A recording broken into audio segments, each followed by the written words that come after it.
नमस्कार, मैं हूं विकास गुइजा और आप देख रहे हैं अब तक टाइम। दोस्तों, हम पहुंच चुके हैं करनाल के लघु सचिवालय के अंदर और आपको बता दें यहाँ पर एक परिवार पहुंचा है जिसकी तस्वीरें आप देख रहे हैं। ये परिवार है मोहिद्दीनपुर गांव का और बता दें इनका सीधा सीधा आरोप है इनके बेटे अश्वनी को डंकी के रास्ते से विदेश में भेज दिया। अब उसकी खबर आ रही है कि उसको वहाँ पर मार दिया है। फरियाद लेकर पहुंचे हैं। सच क्या है इस पूरे मामले की जाँच के लिए SP करनाल से मिलने के लिए पूरा परिवार पहुँचा है। हम आपकी बात करवाएंगे और सुनवाएंगे इनका क्या कहना है। दोस्तों, आपको बता दें डोंकी के रास्ते कई लोगों को विदेश भेजा जाता है और जिसके बाद मामले बिगड़ जाते हैं। दोस्तों, जो ये परिवार के लोग पहुंचे ये एक शिकायत दिखाते जा रहे हैं जिसकी रसीद इनके हाथ में। और आपको बता दें इन लोगों ने साफ तौर पर कहा है कि कुछ लोगों ने इनके बेटे को डंकी के रास्ते विदेश भेज दिया है और अब उसका कुछ भी पता नहीं लग पा रहा है। पूरा मामला क्या है जानने की कोशिश करेंगे।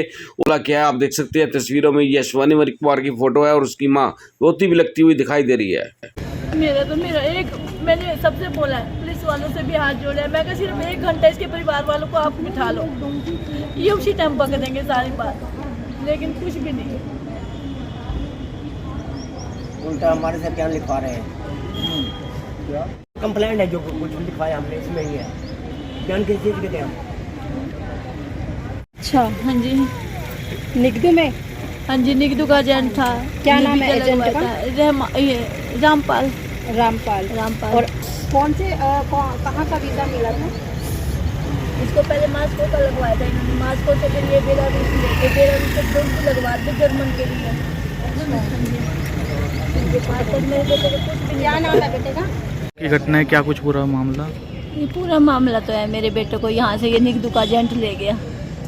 इसके घर वालों ने अपने खाते में पैसे डलवाए अपनी घरवाली के। पहले ये नगद लेते रह गए मेरे से। तो फिर पीछे भी मैंने भी एक बहू से 1 लाख इन्हें मांगे, भाई मम्मी भी दे दो मेरे को। ज़बरदस्ती ये एजेंट मेरे से बातचीत करता रह गया कि भाई पीछे मेरे घर वाले बैठे हैं, आप मेरे परिवार को जानते हो, ये बात है वो बात है। अपने घर वालों को मेरे घर भेजता रह गया, अपने बेटे को भी, अपनी भाभी, अपनी बहू को भी और अपने भाई को भी। इसका भाई है जौन समल खान राम और इसकी घरवाली है मीना और इसका लड़का है विवेक। तो भाई ये बैठे हैं सारे परिवार के जिम्मेवार। फिर मेरे बेटे ने कहा नहीं भाई मेरी मम्मी कुछ विश्वास नहीं करती। तो इसने कहा नहीं हम निगदू के हैं, हमारा सारा परिवार वहाँ पे, आप चिंता ना करो। कह रहा मेरे आपका लड़का भी सेफ़ है, हमारे पास पैसा भी आपका सेफ़ है। मैंने कहा चल मैं किसी और के पास रख देती हूँ। इन्होंने कहा नहीं। तो फिर इन्होंने हमारे से नकदी जो 4.5 लाख रुपए ले लिया और 1 लाख इन्होंने मेरे लड़के के खाते में गिरवाया, वो अलग से गिरवाया। टोटल कितने लिए थे? हाँ जी, टोटल इन्होंने 7.5 लाख लिया है मेरे से। फिर इन्होंने जब 3 लाख रुपया वापसी कर दिया और जो मेरे लड़के के पास 2-3 महीने की सैलरी थी वो भी इन्होंने मेरे को कुछ नहीं भेजा। कहाँ पर भेजा इसको? हाँ जी, इन्होंने ना यहाँ ले गए थे, पहले मास्को ले गया, मास्को से फिर ये बेलारूस ले गया।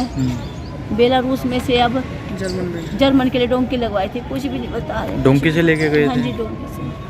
अब सारे लड़के वापसी आ चुके हैं, मेरे बेटे का नहीं कुछ पता। कोई कंप्लेंट की आपने? हाँ जी, कंप्लेंट करी है। जब मैं वहाँ से थक गई उनसे रोज ला रहे ले, कभी मेरे रिश्तेदार किसी ने फ़ोन करे, कभी किसी भाई बता दे, इनका तो है भी कोई नहीं। तो उसने कुछ नहीं बताया। परिवार में कौन कौन है? मेरे परिवार में मेरी एक विधवा बहू है जिसके 2 छोटे-छोटे बच्चे हैं। पहले भी मेरे एक बेटे को नहर में डालकर मार दिया था। मेरे पहले भी कुछ कार्रवाई नहीं हुई थी। ये शादीशुदा है? हाँ जी, ये भी शादीशुदा है। ये सबसे बड़ा बेटा है, इसके भी 2 बच्चे हैं। क्या नाम है? इसका नाम अश्वनी कुमार है। कौन से गांव के आप रहने वाले? मोहिद्दीनपुर गांव के हैं। मोहिद्दीनपुर गांव के। क्या कुछ मांग करते हैं सरकार से? हम मांग कर रहे हैं मेरा बेटा दिवा दो, बस हमारा बेटा दिवा दो। मैं सबके आगे हाथ जोड़ कर रिक्वेस्ट कर रही हूँ, मेरा बेटा दिवा दो, मेरे को कुछ नहीं चाहिए। क्या नाम है आपका? मेरा संतोष। जो लड़का है अश्विनी कुमार नाम है उसका, पिछले 2023 में अक्टूबर में इसको भेजा गया था। जैसे कैसे करके माँ बाप हैं, जैसे बच्चों के एक सपना होता है दोतियाँ पूरी करने के लिए अपना सब कुछ बेच बचा कर इन्होंने बच्चों की मान लो रोटी रोजी जिन्होंने दे दी थी उसके लिए कि कमाकर अच्छा पेमेंट हमारी देगा, बच्चों को पढ़ाएगा लिखाएगा। लेकिन अब 1 महीने से लगातार उसको ढूंढकर जैसे लेके गए हैं जर्मनी के लिए, लेकिन उसका कुछ पता नहीं चल रहा है। ना तो कोई फ़ोन कॉल आई, ना एजेंट बता रहे हैं कि क्या कुछ किया उसके साथ, है भी दुनिया में नहीं है, कुछ नहीं बताया। और प्रशासन से यही अनुरोध है कि इस पर सख्त कार्रवाई की जाए एजेंट के ऊपर, ताकि कुछ ना कुछ जो सच है वो बता दे, ताकि ये लोग भी परेशान ना हो, अपना पैसा ना वेस्ट करें, बच्चे का कहीं से पता भी लग जाए है नहीं है। जो भी काफ़ी लोग इस तरह से बहकावे में आ जाते हैं कि एजेंट के उसमें आ जाते हैं। बहकावे में देखो ये तो एजेंट का अपना काम है, रोजी कमाने का धंधा बना रखा है उन्होंने तो अपना। लेकिन ये चीज़ हमें खुद को संभालनी है, समझनी भी है कि अगर हम दूसरों के बहकावे में इतने उनको पावरफुल बनाए जा रहे हैं, खुद को कमज़ोर बना रहे हैं। जो आज की स्थिति है, हम ही को कमज़ोर बनकर बैठे हुए हैं और उनको ही ताकत दे दी है हमने, पैसा भी दे दिया, अब गिड़गिड़ा भी उनके सामने रहे हैं कि हमारा बच्चा वापस कर दो। लालच दिया गया इनके लड़के को कि अच्छी नौकरी अच्छी मिलेगी, नौकरी देंगे, अच्छा पैसा देंगे और 2-3 महीने लगातार अच्छी इनकम भी आती रही है, किस्तें वगैरह भी इंस्टॉलमेंट जो थी जैसे रेंट पे इन्होंने लिए हुए थे वो सारी चीज़ें करते रह गए हैं। लेकिन अब जैसे जर्मनी की डोंकी लगवाने के लिए ना, तो अब उसके बाद कुछ भी नहीं पता चल रहा कि बच्चा है भी या नहीं है। धमकी भी दे रहे हैं बार बार कि अगर आप प्रशासन का कुछ सहयोग लोगे तो हम बच्चे के साथ कुछ ना कुछ उल्टा सीधा कर देंगे। अब कर दिया हो तो कुछ नहीं पता। कोई फोटो वीडियो कुछ आया है? वीडियो भी आया है और फोटो भी भेजते हैं, जैसे दूसरे बच्चों के हैं, जैसे डोंगर दूसरे भी हैं, टीम होती होगी, ब्रांचेस होती होंगी, जैसे 20 का बैच होता होगा, 25 का होता होगा, उन बैचेस में से जैसे लड़कों को छुप छुपा कर वीडियो भी बनाते हैं, कुछ अपना फोटो भी लेते हैं। तो उन्होंने भेजी हुई है कि देखो हमारे साथ ऐसा होता है, आपका बच्चा भी। पहले तो ये कहते थे कि नहीं जी आपका बच्चा नहीं है, अब उनके डर से ये कह रहे हैं कि आपके बच्चा लापता है। कुछ नहीं पता जी, क्या कह सकते हैं आपके बच्चे के बारे में। क्या कुछ मांग मूंग अभी तो कुछ नहीं रखी है उन्होंने, कुछ भी नहीं बताया कि क्या है क्या नहीं है। बात करना भी लगभग छोड़ ही रखा है कि करवा देंगे कार्रवाई, कोई बात नहीं, बता देंगे। आपकी क्या कुछ मांगे यहाँ आना चाहिए? देखिए प्रशासन से अगर कंप्लेन की है, कुछ ना कुछ सोच कर ही कि प्रशासन हमारा सहयोग करेगा तो सहयोग करना भी चाहिए, क्योंकि प्रशासन है ही इसीलिए। गरीब जनता का जरूर से सहायता करनी चाहिए। आपका लड़का विदेश गया था, क्या कुछ पूरा मामला? कौन सी 9वें महीने 3 तारीख जी, जो पैसे दिया इस मार्च में दिए जी। मार्च में 14 तारीख के बाद इन्होंने फ़ोन फान सब कुछ तोड़ फोड़ दिया इन्होंने। जब पैसे डाले उसके बाद इन्होंने जैसे हमारा आगे कंट्रोल होता गया, भाई यह लड़का हमारा, जैसे गाँव हमारे साले का लड़का बैठा उससे बात करी हमने।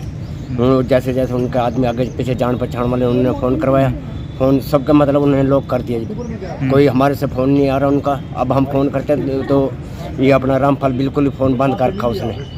कहते ज़्यादा परेशान करोगे हम लड़के को ये ख़त्म करवा देंगे। जैसे उन्होंने एक लड़के के ऊपर गर्दन के ऊपर सिर पट्टी पे बंदूक दिखा रखी। तो कौन सी तारीख का ये मामला है, कब गए थे? ये मार्च के महीने की बात है जी। कौन सा मार्च के महीने? हाँ जी 14 तारीख का मतलब ये सारा काम हुआ जी। कोई आपके लड़के ने पैसे पुसे भी भेजे आपको? पहले तो भेजे थे जी, क्यों झूठ बोले। देखो एक उसमें गया था, 1 नंबर में गया, कोई चोरी छिपी का काम नहीं। ये उनका ही वहीं मतलब हुआ और डोंकी वाला काम रामपाल ने करवाया। हाँ जी। अभी क्या वो भी लड़का मतलब डरे डरे बताता था, अब बेटे क्या बात है, कह रहा मैं इतना बोल नहीं सकता भाई, इतना मेरे पे दबाव है, इतना मैं बोल नहीं सकता, तुम जो है ना मतलब डोंकी के जरिए मुझे ये भेजना चाहता था। क्या कुछ काम वहाँ पर करता था वो? तो इसमें मालबार में क्या बोलते हैं, अपने को बड़े बड़े ये नहीं है मालबार, गोदाम में। हाँ जी। अच्छा। बच्चों के खिलौने वगैरह, छोटे छोटे बच्चों के कपड़े, इसमें काम करता था। इस चीज़ में काम करता था। तो अभी क्या कुछ मांग है आपकी? हमारे को बच्चा चाहिए। आपका लड़का चाहिए हमारा। अभी तो यही मांग है जी, अगर आपके जरूर प्रशासन क्या नाम है अरेस्ट आपका? करता है। क्या नाम है आपका? रमेश कुमार जी। फादर हो आप? हाँ जी, मैं उसका पिता जी।